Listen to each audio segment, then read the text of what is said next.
ChatGPT atau pakai Grok yang dari X gitu buat ngedapetin perspektif gitu ya terkait alternatifnya si ini. Misalnya kita coba deh ya, saya kita pakai AI nih. Saya juga seringnya pakai ChatGPT atau akhir-akhir ini saya suka pakai misalnya pakai X Grok ya. Misalnya kita tanya aja, ini salah satu teknik belajar ini ya prompting gitu. Kamu adalah misalnya ahli research akan kerja lebih dari 10 tahun di misalnya Nielsen. Tolong bantu saya analisis, misalnya ini apa?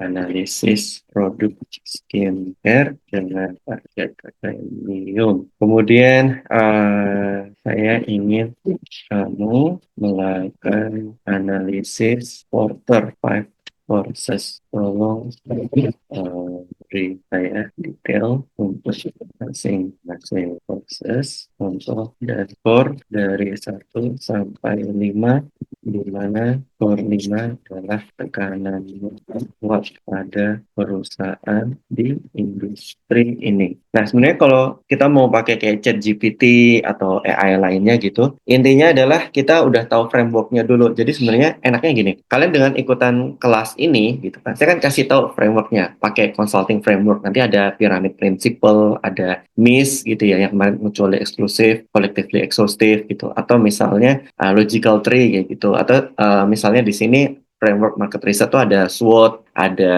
misalnya quarter five forces analysis, terus analisis dua matrix kayak gitu misalnya. Nah itu tuh analisis yang sebenarnya udah sangat terkenal ya, udah sering diajarin kayak misalnya di business school di Harvard atau di Stanford kayak gitu. Nah dengan kalian tahu nama-nama istilah terms-termsnya tadi, bisa kalian pakai itu di AI gitu, sehingga nanti jawabannya tuh udah lebih spesifik kayak gitu daripada kalian langsung tanya tolong dong bantu analisis riset pasar untuk produk ini kayak gitu kan, itu nanti dia jawabannya bisa terlalu halu gitu si AI-nya. Kita coba ya kayak gini dulu. Kalau pakai Five Forces misalnya, oke kita bandingin yang alternatifnya dulu deh, set of substitutes. Nah ini adalah produk pengganti dalam industri skincare premium. Ya, contohnya perawatan alternatif, kayak misalnya klinik dermatologi. Nah, itu kan contohnya. Terus perawatan medis langsung botox filler. Jadi instead of kalau skincare kan lebih ya mungkin dia nggak yang alami juga ya, nggak pakai apa produk apa proses tradisional gitu, udah langsung dalam produk yang udah melalui proses riset gitu ya. Mungkin bahannya bahan alami tapi udah melalui proses manufaktur,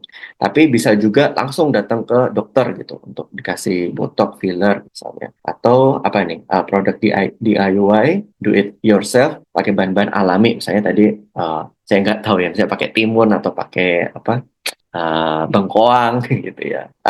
Terus apa lagi? Oh ya, pelanggan premium tuh biasanya menginginkan produknya berkualitas tinggi dengan pengalaman pengguna yang mewah, sehingga ancaman ini tentunya terbatas gitu ya. Daripada beli serum mahal, mungkin konsumen atau market bisa beli perawatan di klinik dengan hasil lebih cepat. Misalnya terapi laser, tapi mungkin harganya bisa sangat mahal. Kalau di sini mungkin analisisnya dari si AI mungkin tiga ya. Tiga tuh kalau buat pengalaman saya itu sebenarnya agak berlebihan. Bisa jadi ini sebenarnya dua kayak gitu. Karena dari sisi growth-nya penjualannya skincare, apalagi yang premium itu cukup tinggi ya, sekitar 2-3% gitu per tahunnya. Lagi untuk negara-negara berkembang gitu, atau negara maju kayak di South Korea gitu, harusnya mungkin sekitar 2 atau 1 sebetulnya. Karena mungkin orang-orang zaman sekarang, apalagi di negara maju kayak di Jepang atau Korea itu kan kebanyakan wanita karir ya, yang karena itu mereka sibuk gitu. Kalau misalnya mereka mau mengikuti yang DIY itu agak sulit. Walaupun mereka punya purchase power ya untuk langsung operasi kayak gitu. Tapi mungkin itu sekitar 5 atau 10% dari total market. Gitu. Jadi mungkin secara vast majority itu skincare masih lebih mendominasi. Jadi mungkin secara trade-off substitutes itu nggak terlalu mengancam. Misalnya kayak gitu ya, memakai AI.